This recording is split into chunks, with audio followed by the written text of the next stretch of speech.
One, two, three. Assalamualaikum warahmatullahi wabarakatuh. Saya Mutiara Hanin dengan NIM 0822020024, mahasiswa agroteknologi Universitas Muslim Indonesia Makassar, menjelaskan bagaimana kondisi usaha tani di Indonesia di masa pandemi COVID-19 ini. Secara umum, penyebaran virus atau COVID-19 di dunia termasuk di Indonesia berdampak pada beberapa sektor, termasuk pertanian. Dampak negatif yang dirasakan oleh sektor pertanian di beberapa negara di Asia Tenggara relatif sama, yaitu terganggunya rantai pasok atau supply chain dan meningkatnya harga input. Hal ini sebagai dampak berantai dari pelaksanaan kebijakan pembatasan sosial yang dilakukan oleh pemerintah dalam rangka memutus mata rantai dan mengurangi penyebaran virus COVID-19. Pandemi COVID-19 berdampak terhadap sektor pertanian, terutama pada kehidupan petani dan usaha taninya.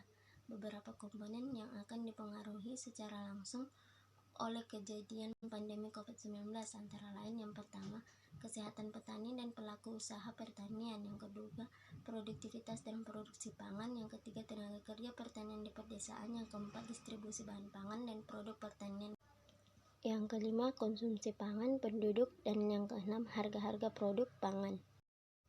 Dampak COVID-19 terhadap petani secara individu adalah terganggunya kesehatan dan keselamatan petani. Pada umumnya, seseorang yang terpapar virus COVID-19 akan mengalami gangguan kesehatan dan bahkan dapat menyebabkan kematian. COVID-19 bersifat menular antara individu, terutama pada kelompok rentan, yaitu orang lanjut usia dan memiliki underlying diseases.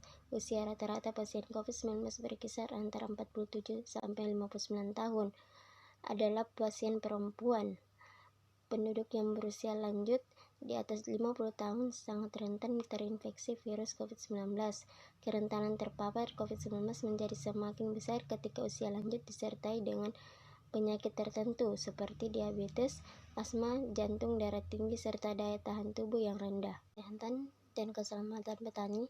Pandemi COVID-19 juga menyebabkan terganggunya kegiatan usaha tani, baik pada segmen on-farm maupun off-farm. Penelitian menunjukkan ada 5 dampak pandemi COVID-19 bagi petani dalam kegiatan usaha taninya, yakni semakin terbatasnya jumlah pekerja dan meningkatnya tingkat upahnya, menurunnya ketersediaan pupuk, terbatasnya akses terhadap informasi, serta kesulitan dalam penjualan hasil pertanian disertai menurunnya harga komoditas pertanian. Dalam kegiatan on-farm, risiko keterpaparan COVID-19 bagi petani pada semua subsektor relatif kecil karena mereka bekerja di lahan pertanian yang umumnya jauh dari kerumunan. Namun, berdasarkan penelitian yang dilakukan, terjadi beberapa perubahan dalam kegiatan usaha tani yang dilakukan petani sebagai respon dalam menghadapi dampak pandemi COVID-19.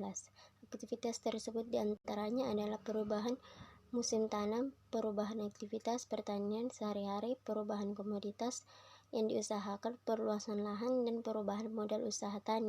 Kasus di atas menunjukkan bahwa pandemi COVID-19 membawa perubahan yang menimbulkan risiko bagi petani dan usaha taninya.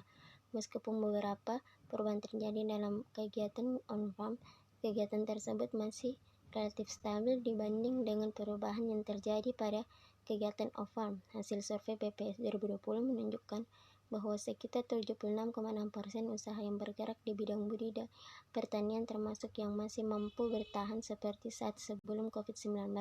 Kondisi ini menunjukkan bahwa sektor pertanian memiliki daya tahan terhadap pandemi COVID-19 yang saat ini sedang terjadi. Nah, itulah tadi penjelasan dari saya mengenai kondisi usaha tani di Indonesia di masa pandemi ini. Kurang dan lebihnya mohon dimaafkan. Wassalamualaikum warahmatullahi wabarakatuh.